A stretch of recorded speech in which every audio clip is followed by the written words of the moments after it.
Party और PDP को लेकर, क्योंकि लगातार कवायद जो है वो अब चला दी गई है। भारतीय जनता पार्टी की तरफ से भी आज बड़ा ऐलान कर दिया गया, यहाँ पर मुख्यमंत्री अगर कोई होगा तो वो भारतीय जनता पार्टी का होगा। लेकिन इसी पर किनारा करती हुई भी पीडीपी पार्टी देखी गई है। सनम एजाज हमारे सहयोगी हमारे साथ जुड़ चुके हैं। सनम, कल ही अभी हम बात कर रहे थे कि चुनाव काफी देर से होने वाले हैं, लेकिन आज जिस तरह से लगातार रविंद्र रैना भी बयानबाजी करते हुए नजर आए और उसके साथ ही मोर्चा संभालती हुई महबूबा मुफ्ती भी नजर आई। देखिए बिल्कुल, हम ये कहें कि दोनों सियासी जमातें, दो नॉर्थ पोल हैं, साउथ पोल हैं। एक तरफ से कभी ये नॉर्थ पोल साउथ पोल इकट्ठे भी हुए थे, लेकिन अब ये बिल्कुल आमने सामने हैं। और इस नॉर्थ पोल साउथ पोल में अब ये इनका यही है, एक कहेगा कि मैं लीड ले लूंगा, अब दूसरा कहेगा मेरा चीफ मिनिस्टर होगा। फिलहाल जमीनी सिचुएशन जो है वो थोड़ी हट के हमें नजर आ रही है। सबसे पहले अगर इम्पोर्टेंट हम देखें बीजेपी का, अगर बीजेपी जम्मू से कोई सीट ले आती है, चाहे वो 10 ले आए, 15 ले आए, 20 ले आए, 25 ले आए, 30 ले आए, लेकिन उसके बाद उसका कोलेशन किसके साथ होगा, ये बहुत इंपॉर्टेंट सवाल है। कश्मीर में ऐसा कोई फेस हमें नजर नहीं आता है, कोई कंस्टिट्यूंसी अभी हमें नजर नहीं आती है जहां हम ये कह सकें कि वो सीट ले लेंगे यहाँ से और वो यहाँ से बढ़त बना के लेंगे। अगर कुछ यहाँ पे अनुमान लगाया जाता है कि डिलिमिटेशन के जरिए, वो आरोप लगाए जाते हैं कुछ इस तरह से किया जाएगा, वैसे यानी डिलिमिटेशन का इस्तेमाल कहते हैं, आरोप लगते हैं कि वो सरकार करेगी और बीजेपी को फायदा देने की कोशिश करेगी। लेकिन सवाल ये है कि कश्मीर से बीजेपी के लिए मुझे नहीं लगता है, या ग्राउंड सिचुएशन ऐसी नहीं है जहां से बीजेपी को कोई सीट आ जाए। हाँ, अब कश्मीर से दो चीजें हैं, एक तो अपनी पार्टी है और दूसरा पीपल्स पार्टी है। इन दोनों के बारे में कहा जा सकता है कि ये अलायंस कर सकते हैं इन फ्यूचर में बीजेपी के साथ, बाकी कोई और नहीं है। लेकिन इन दोनों का भी देखिए, हम अपनी सनम, पार्टी की बात जो करें तो बहुत कश्मीर। किया गया है रविंद्र रैना की तरफ से, उन्होंने साफ कह दिया है कि जम्मू कश्मीर के में अंदर अगर मुख्यमंत्री कोई बनाया जाएगा तो वो भाजपा पार्टी का होगा। तो जाहिर तरीके से सवाल यहाँ पर खड़ा हो रहा है कि आखिर किस तरह से ये बात सामने रखी गई और आने वाले समय में कवायद क्या कुछ देखने को मिलती है, किस तरह सॉल्यूशन जो है वो होगा। देखिए बिल्कुल आशा है। एक तो पहले ही हमारे यहाँ कहा जाता है कि दिल को बहलाने का ख्याल अच्छा है गालिब, ये शेर है गालिब का, तो इसको सिर्फ दिल को बहलाने के लिए इस्तेमाल किया जा सकता है। ये एक बात होगी। दूसरी बात ये हुई कि पॉलिटिक्स में नारेबाजी होती है, दावे होते हैं, लेकिन वो दावे जमीनी हकायक से कोसों दूर होते हैं, बहुत दूर होते हैं। और इस वक्त भी देखें तो हमें बीजेपी का कहीं कोई अलायंस पार्टनर दिखाई नहीं देता है। बीजेपी अलायंस न कांग्रेस के साथ कर सकती है, न नेशनल कॉन्फ्रेंस के साथ कर सकती है, न पीडीपी के साथ, क्योंकि कश्मीर में अगर देखा जाए, अगर कोई सीट कश्मीर में लेगा तो वो पीपल्स पार्टी लेगी, माफ कीजिएगा, पीडीपी लेगी, नेशनल कॉन्फ्रेंस ले सकती है, और बड़ी बढ़त हम कहेंगे जो ऐलान इसके बराबर होगी। और उसके साथ साथ कांग्रेस कश्मीर में कुछ सीटें ले सकती है। तो इन तीनों के बिल्कुल, अलावा मुझे नहीं लगता है। तो अगर आपको बात याद हो, जब यहाँ पर दिल्ली के अंदर ये सारे राजनीतिक जितने भी लोग थे ये पहुंचे हुए थे, जहां पर इनके बदले बदले सुर नजर आए थे, डॉक्टर फारूक अब्दुल्ला की तरफ से भी कुछ बयानबाजी की गई थी। और हो सकता है कि नेशनल कॉन्फ्रेंस बीजेपी के साथ जाकर यहाँ पर कोलिशन कर दे, कुछ ऐसा। देखिए देखिए, ऐसा है, अगर नेशनल कॉन्फ्रेंस ऐसा कुछ करती है तो उसका वो कहेंगे कि नेशनल कॉन्फ्रेंस के ताबूत में आखिरी कील भी वो साबित हो सकता है।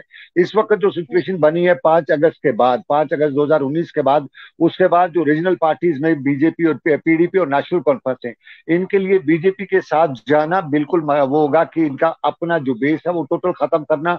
और फिर आपको बताऊं, यहाँ पे जो भी है, चाहे वो पीपल्स पार्टी है सजाद गनी लोन की, या अपनी पार्टी है, वो भी फेसेस उनके पास बड़े हैं, लेकिन वो भी ग्राउंड पे वो अपनी छाप नहीं छोड़ सकते हैं।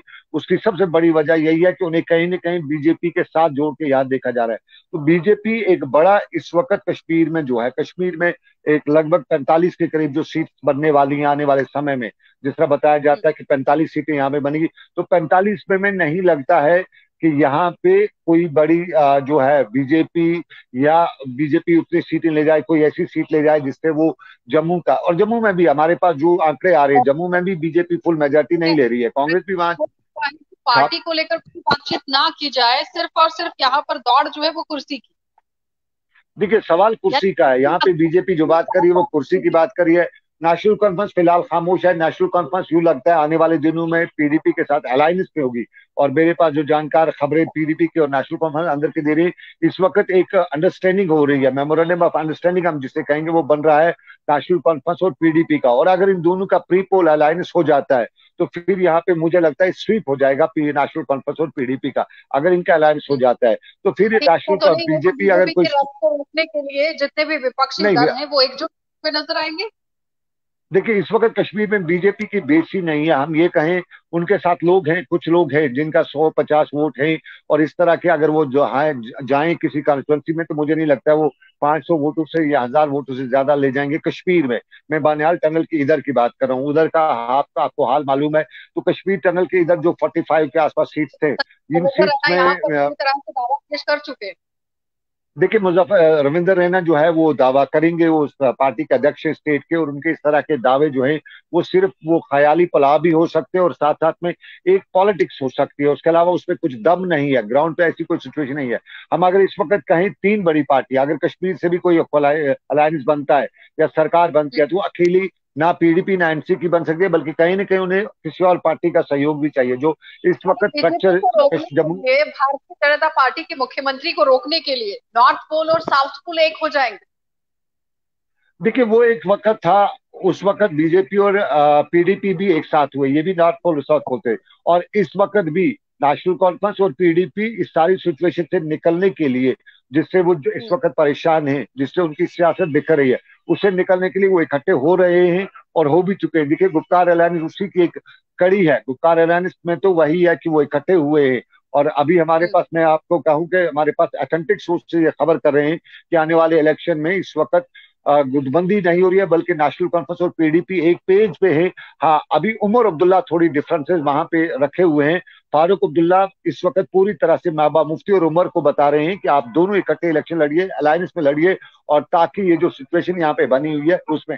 लेकिन उमर के जो क्लोज पार्टनर्स हैं वो बता रहे सेंटिमेंट्स हैं की कि उमर इसके राजनीति जो है उसका कार्ड खेलते हुए यहाँ पर नजर आ रहे हैं। विक्टिम कार्ड जो है वो सेंटिमेंट्स को लेकर छोड़ दिया गया है महबूबा मुफ्ती और डॉक्टर फारूक अब्दुल्ला की तरफ देखिए, अगर हम एक चीज माने, महबूबा मुफ्ती की जो पार्टी थी, हमें कभी लग रहा था खत्म हो रही थी। उसकी बड़ी लीडरशिप जो है, फेसेस जो है वो निकल चुके थे।